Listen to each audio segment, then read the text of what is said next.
पृथ्वी पर जब जब श्री भगवान का अवतार होता है तब तब उनके साथ तीन वस्तुएं किसी न किसी रूप में अवश्य अवतीर्ण होती है।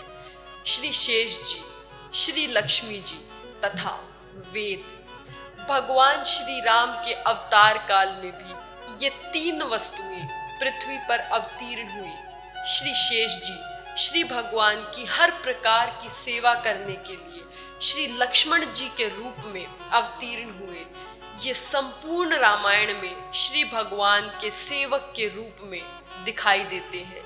श्री हनुमान जी से अपना परिचय देते हुए लक्ष्मण जी किष्किंधा कांड में स्वयं कहते हैं, अस्याहम वरो भ्राता गुणैर्दास्य मुपागते, अर्थात मैं इन रघुनंदन राम का छोटा भाई हूँ, किंतु इनके गुणों को देखकर मैं इनका दास बन चुका हूँ। लक्ष्मण जी वन गमन काल में भगवान श्री राम से कहते हैं, भवांस्तु सह वैदेह्या गिरीशानुशुरंसते अहम सर्वं करिष्यामि जाग्रतः स्वपतश्चते, अर्थात आप तो श्री जानकी जी के साथ इन पर्वत शिखरों पर विहार करेंगे और मैं जागते सोते हर समय हर प्रकार से आपकी सेवा करूंगा।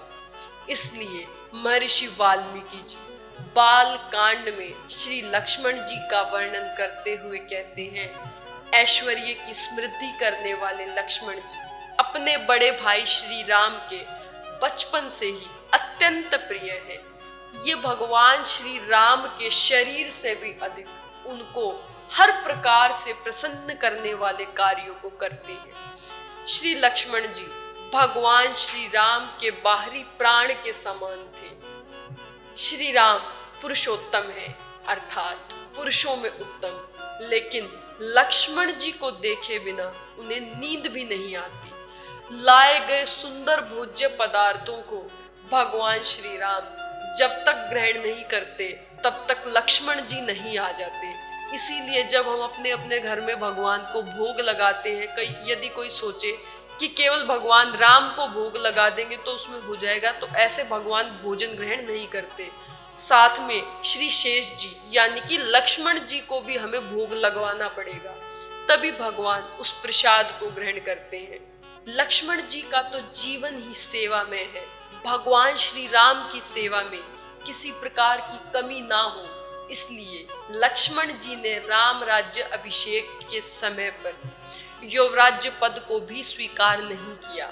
भगवान श्री राम ने लक्ष्मण जी को हर प्रकार इस पृथ्वी का युवराज बनने के लिए समझाया, लेकिन जब लक्ष्मण जी ने किसी प्रकार से भी इस पद को स्वीकार नहीं किया तो भगवान श्री राम ने अपने युवराज पद पर भरत जी को अभिषिक्त किया। श्री राम अवतार काल में श्री लक्ष्मी जी माता सीता जी के रूप में अवतीर्ण हुई थी। इस बात का प्रतिपादन करते हुए महर्षि पराशर जी श्री विष्णु पुराण में कहते हैं, राघवत्वे भवेत् सीता रुक्मणी कृष्ण जन्मनि, अर्थात श्री भगवान के श्री राघव के रूप में अवतीर्ण होने पर श्री लक्ष्मी जी माता सीता जी के रूप में अवतीर्ण हो गई तथा भगवान श्री राम के कृष्ण जी के रूप में अवतीर्ण होने पर वो श्री रुक्मणी जी के रूप में अवतीर्ण हुई। युद्ध कांड के 117वें सर्ग में स्वयं ब्रह्मा जी भी भगवान श्री राम से कहते हैं, सीता लक्ष्मीर भवान विष्णु, अर्थात सीता जी साक्षात लक्ष्मी है और आप विष्णु हैं। इसी तरह भगवान श्री राम के अवतार काल में वेद श्रीमद् वाल्मीकि रामायण के रूप में अवतीर्ण हो गए और वाल्मीकि रामायण में लिखा है, वेद वेद्ये परे पुंसी जाते दशरथात्मजे वेदः प्राचेत सादासी साक्षात रामायणात्मन, अर्थात वेद ही साक्षात रामायण जी के रूप में अवतीर्ण हो गए। वेद स्वरूप होने के कारण ही श्रीमद् वाल्मीकि रामायण को इतिहास श्रेष्ठ बतलाया गया है। रामायण जी में माता सीता जी का महत्व संपन्न चरित्र वर्णित है। श्री राम कथा की अपेक्षा माता सीता जी की कथा का अधिक महत्व है, क्योंकि सीता जी अपराधियों को भी क्षमा करने वाली है। माता सीता ने अपनी दया के सामने रघुनाथ जी की दया गोष्ठी को भी छोटा बना दिया। काक वेशधारी जयंत ने भगवान श्री राम का अपराध किया था। उसने भगवान श्री राम जी के समक्ष ही माता जानकी के ऊपर चोट से प्रहार किया था। यह देखकर भगवान श्री राम ने उसके ऊपर ब्रह्मास्त्र का संधान कर दिया था। प्राण संकटापन्न उस जयंत की रक्षा किसी ने भी नहीं की। अंत में जब वह आकर भगवान श्री राम का शरणागत हो गया, तब जाकर भगवान श्री राम ने उस काक की रक्षा की। उस समय भी माता सीता ने शरणागत काक को देखकर कहा था, भगवान आप इनकी रक्षा कीजिए। पाहि पाहि ति भ्रातरम उवाच दया विभुम। उसके पश्चात भगवान श्री राम ने उस जयंत की रक्षा की। इसी तरह से विभीषण जी जब भगवान की शरण में आए तो सभी वानर वीर उन्हें मारने के लिए तैयार हो गए।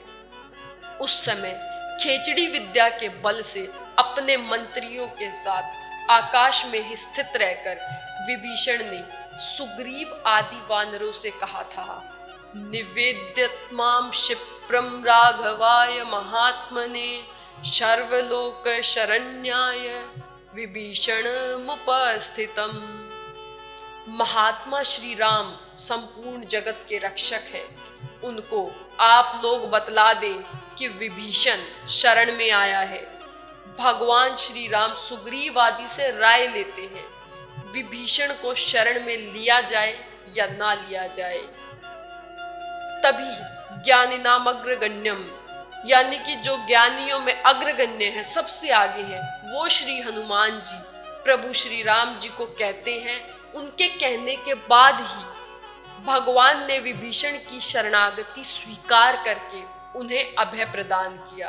विभीषण के द्वारा स्वयं की गई प्रार्थना को सुनकर भगवान ने उन्हें अपनी शरण में नहीं लिया, किंतु श्री जानकी जी की दया तो अद्भुत है। अशोक वन में रावण के द्वारा नियुक्त राक्षसियां माता जानकी जी को अनेक प्रकार के दुख दे रही थी। उसी समय त्रिजटा नाम की राक्षसी, जो कि स्वयं विभीषण जी की पुत्री थी, वो सोकर जागती है और राक्षसियों से कहती है, तुम लोग सीता को नहीं खा सकते। मैंने राक्षसों के लिए एक बड़ा ही भयंकर स्वप्न देखा है। श्री राम की विजय होगी और सभी राक्षस मारे जाएंगे। उस समय तुम राक्षसियों की रक्षा कैसे होगी, इस बात को तुम लोग सोचो।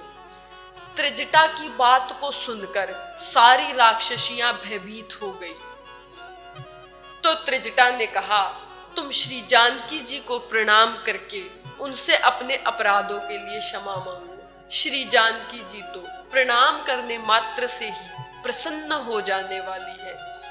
प्रणिपात प्रसन्ना ही मैथिली जनकात्मजः।